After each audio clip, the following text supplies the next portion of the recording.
So this is a review for the new iPhone 5. I have the black model and 64GB with AT&T. If you want to see the unboxing and the accessories that come with it, please look at my other video, the unboxing I did. I'm strictly going to go over the basic differences and maybe some of the overall features of this new iPhone and what it does, what it looks in comparison to the iPhone 4. Overall, I'm upgrading from the iPhone 4 32GB through AT&T, and the overall difference of weight, thinness, everything that Apple claimed is exactly what they claim. There's many new features, software-wise and even hardware-wise, that are amazing.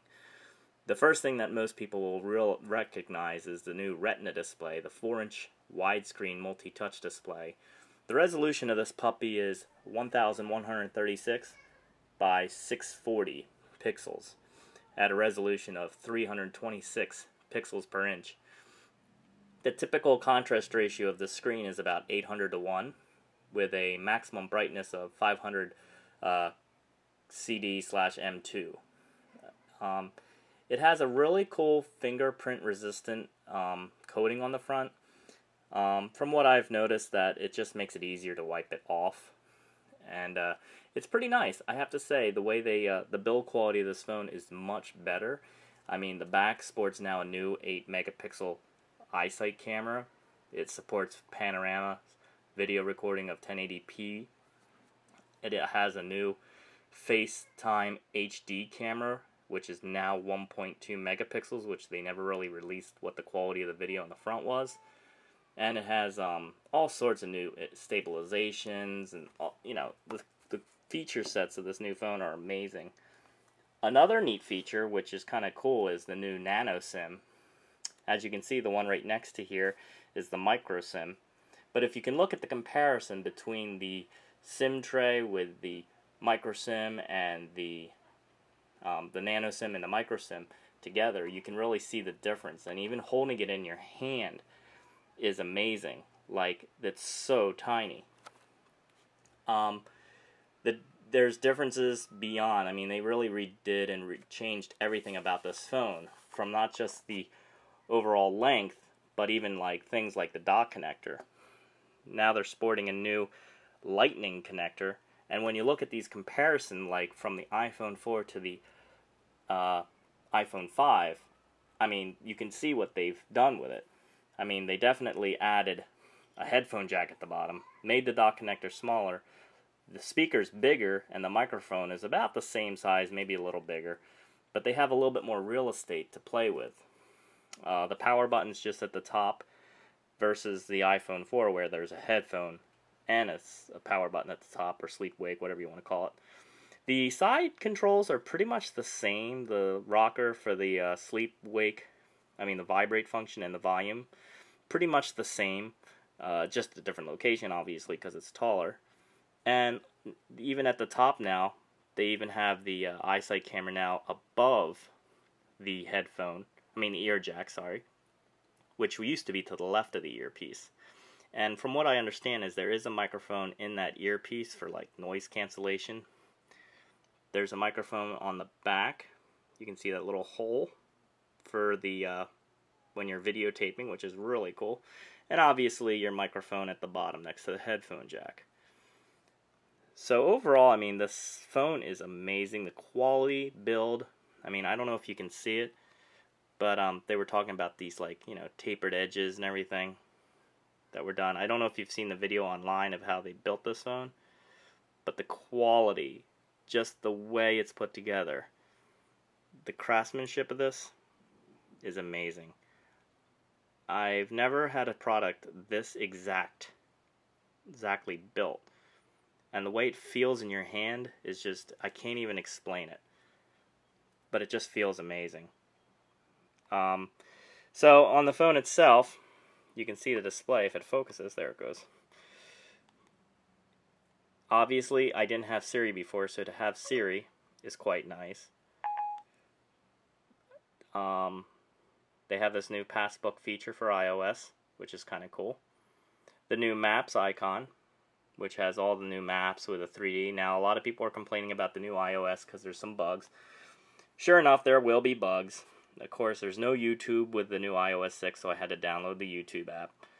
But overall, I mean, just it's faster, lighter, just overall better. I like having to be able to have 5 icons down by 4 across. I really enjoy that. The feel of it is nice. There's an Apple icon on the back that's kind of like, has like more of a varnished feel with the iPhone.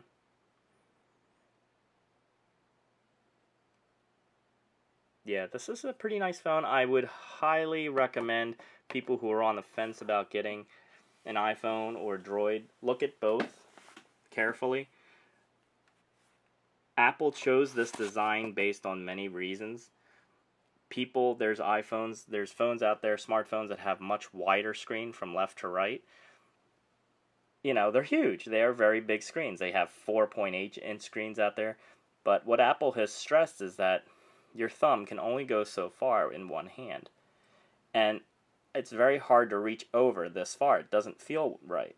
So what they felt like is to have a phone that is 4 inches, but from top to bottom is only as much as your thumb can go. And the magic number seems to be 4. So just watching my thumb go around this, I can easily get to anything on the screen with just one thumb. I don't need 2 hands. So I can understand the concept of why they did what they did. And I actually approve. I like it. And they were actually able to make the phone even thinner.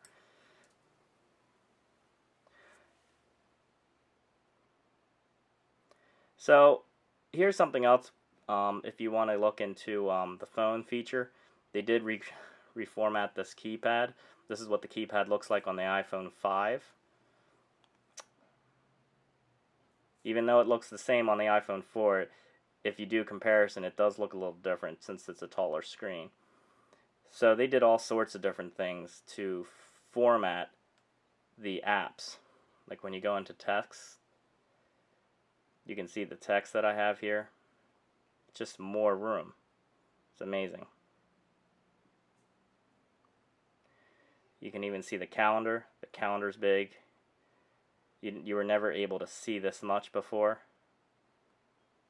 So I think that's pretty nice. So the display has a lot of advantages.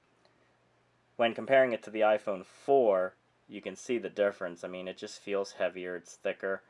You can see the volume controls in a different place. Just the overall thickness. The build quality of the iPhone 4 is still unsurpassable. I mean, it feels solid in your hand. It does feel heavy, but the one thing I do like is that they made the phone more serviceable. On the current iPhone, iPhone 4 that they have out now with the glass back, many people have cracked these backs, and they're easy to replace. That's not the problem. But it's when you crack the screen, that's when you're in big trouble. So what Apple decided to do with the iPhone 5 is to bring it back to what the iPhone 3G, 3GS, for example, were like.